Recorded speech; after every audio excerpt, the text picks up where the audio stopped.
Nung araw, kahit tamis ng ating buhay, puno ng saya at ng kulay.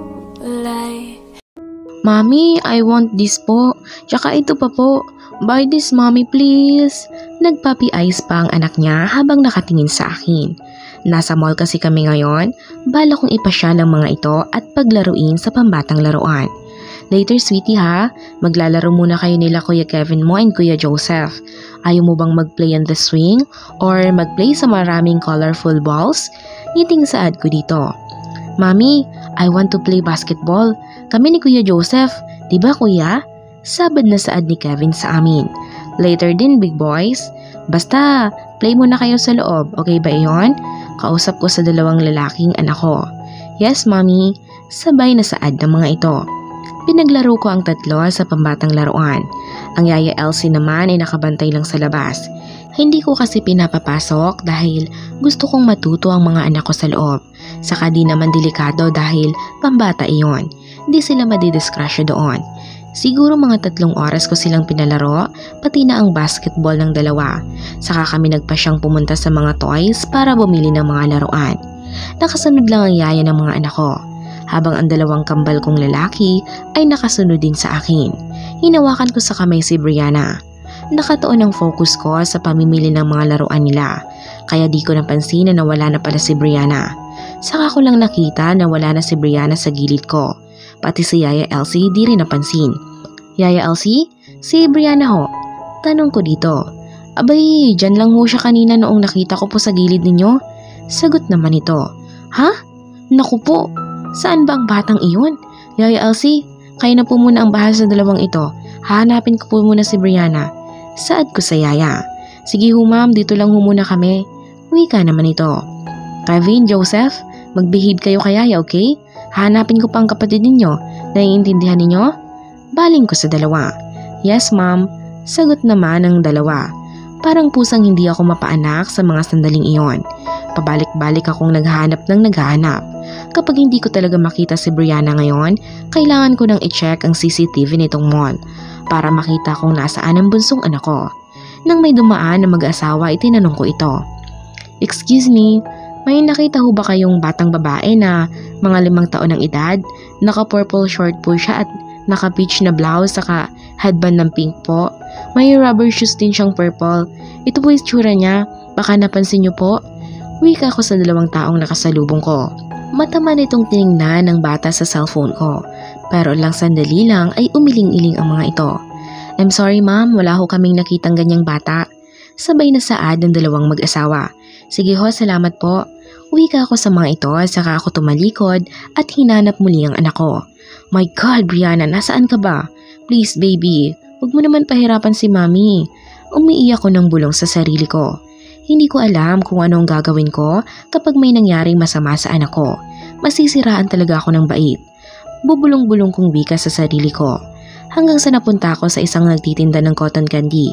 Nakita ko ang isang batang babae na may kausap na isang lalaki na nakatalikod.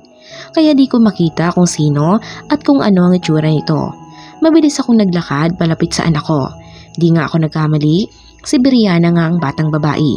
Thank you po sir, I'd like to eat like this colorful cotton candy po. Dinig kong wika ng anak ko sa lalaki. Really? What's your name baby girl? Dinig ko ding tanong ng lalaki sa anak ko. Parang familiar sa akin ang boses ng lalaki pero di ko maalala kung kailan at kaninong boses iyon. I'm Brianna Alexa po.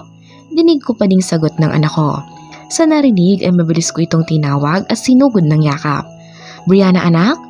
Thank God you're safe. Pinag-alala mo ko. Iyak kong yakap dito. I'm safe naman po. I want to eat a cotton candy lang naman po eh. Sagot pa ng anak ko. But still pinag-alala mo ko baby. Yakap ko pa rin sa dito.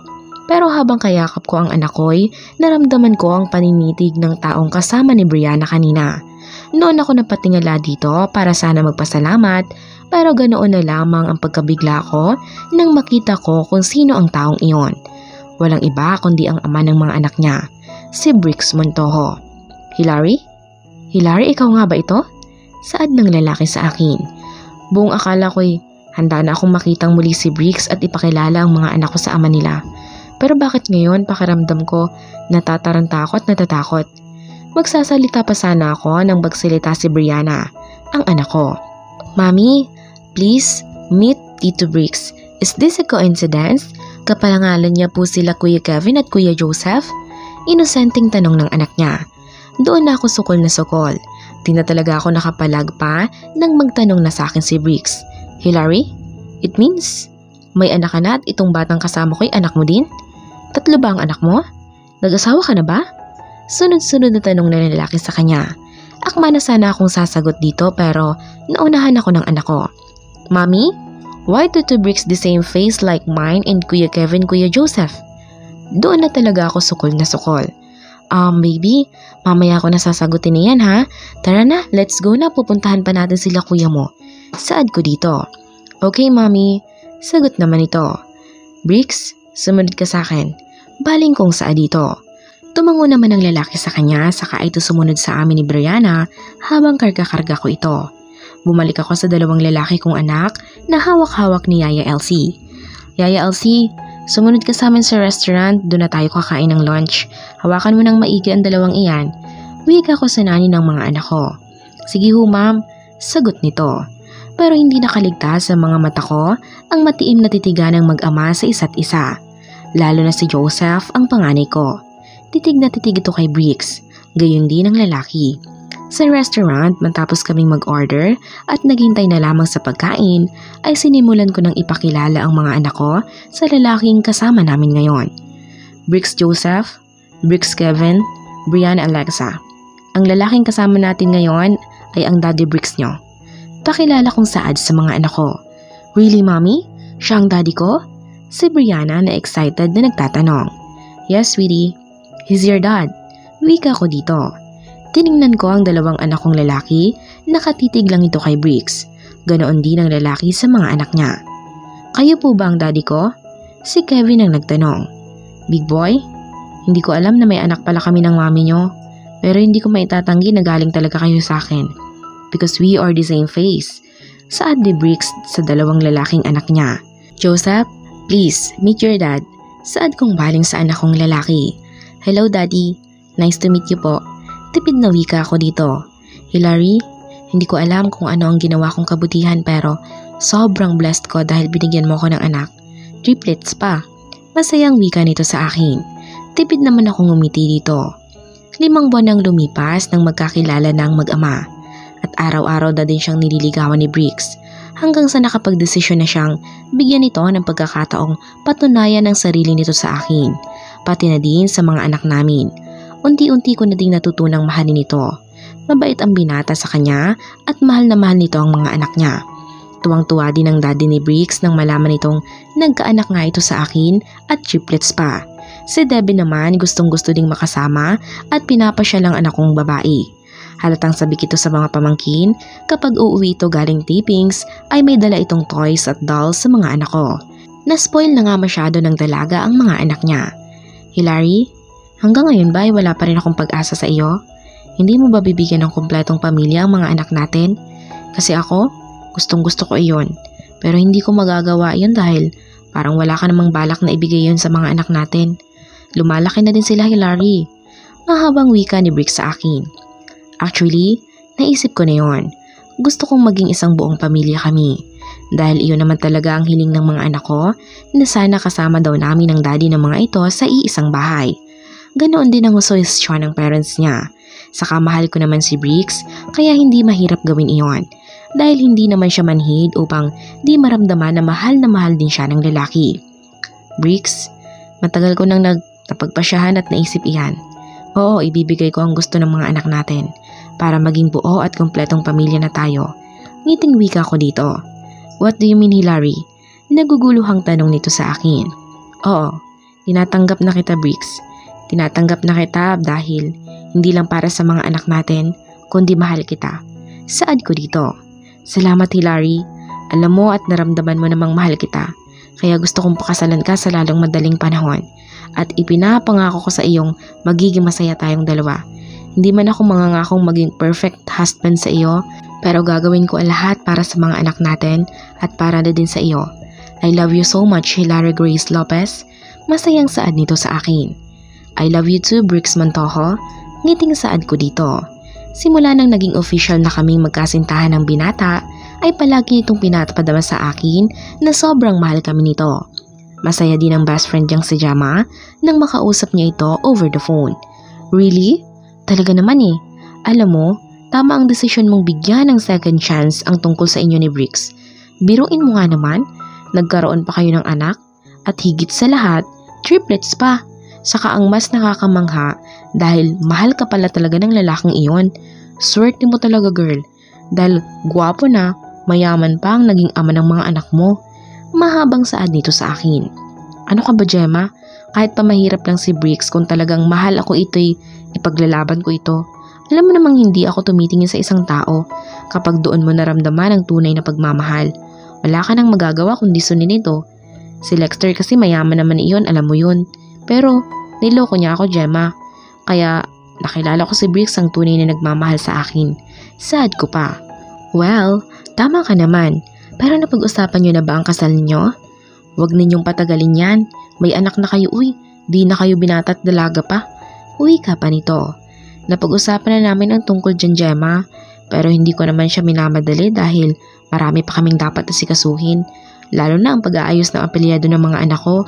Alam mo namang sa akin ang gamit nilang apelyado. Wika ko pa. Nako, mabilis lang iyan. Marami naman kayong pera. Saka mas madali iyan kapag kasal na kayo. Saad pa nito. Sa bagay may point ka dyan. Pero ayoko siyang i-pressure Gemma.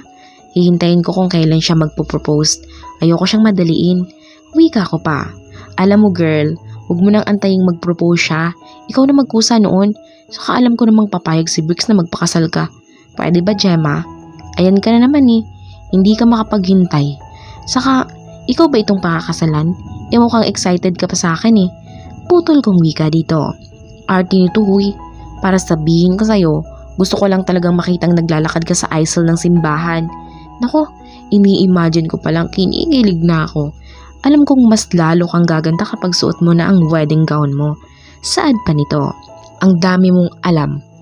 Basta maghintay ka. Sasabihin ko naman sa iyo eh. Kapag nangyari na iyon, wika ko pa.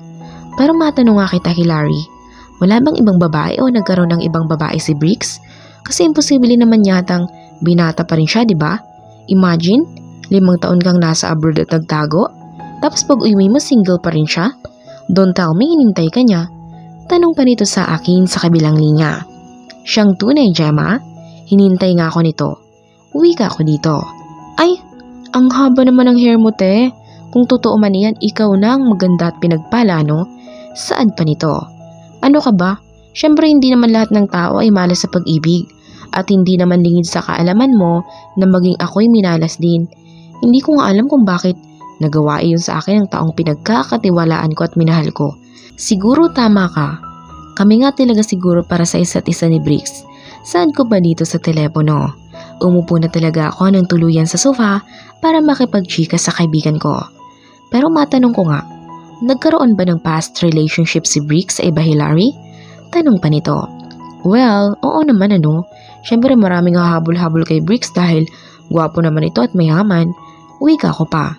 Sa bagay, magtataka ka talaga kung wala, di ba? Ibig sabihin lang talaga niyan, mailap siya noon sa babae. Kaya sa iyo siya nakafocus doon sa isla dahil wala siyang ibang kasama doon kundi ikaw. I can't imagine kung paano kaya nagkakilala ni Bricks doon. Knowing you, mataray ka pa naman kapag may mga lalaking lumalapit sa iyo at nagpapakita ng motibo na gusto ka. Saad pa nito? Well, nangyari nga iyang iniisip mo, Jem. Inaway ko nga siya noon, pinagbintangan ng kung ano-ano at sinisigawan. Pero bandang huli, siya pala ang tutulong sa akin para mawala ang takot ko at magbigay ng pag-asa na makakauwi pa kami sa kanya-kanya naming pamilya. Naging magaan ang loob ko dito at nagtiwala ako. Nang nagkasakit ako at mataas ang lagnat ko, siya ang nag-alaga sa akin. Naghahanap ng mga kain at maiinom, kaya hindi ko pinagsisisihan na may nangyari sa amin at nagbunga iyon ng 3 makukulit na bata. Magkukwento ko pang wika dito. Tama ka, siguro kayo nga talagang nakatadhana para sa isa't isa. Sana nga lang ay kaya ninyong harapin ang bukas na magkasama at sana mananatili kayong nagmamahalan. Wika pa nito. Ikaw din, happy married ka naman eh. At alam ko ding mahal na mahal ka ng asawa mo. Tingnan mo nga sa tinagal-tagal ninyo, kayo pa talaga ang nagkatuluyan. Kaya naniniwala na talaga ako sa destiny ngayon, girl. Saad ko pa. Kaya nga, sobrang swerte talaga natin. Wika naman ito. Ano kaya ang susunod na mangyayari? Abangan po natin sa susunod na kabanata. Thank you and God bless.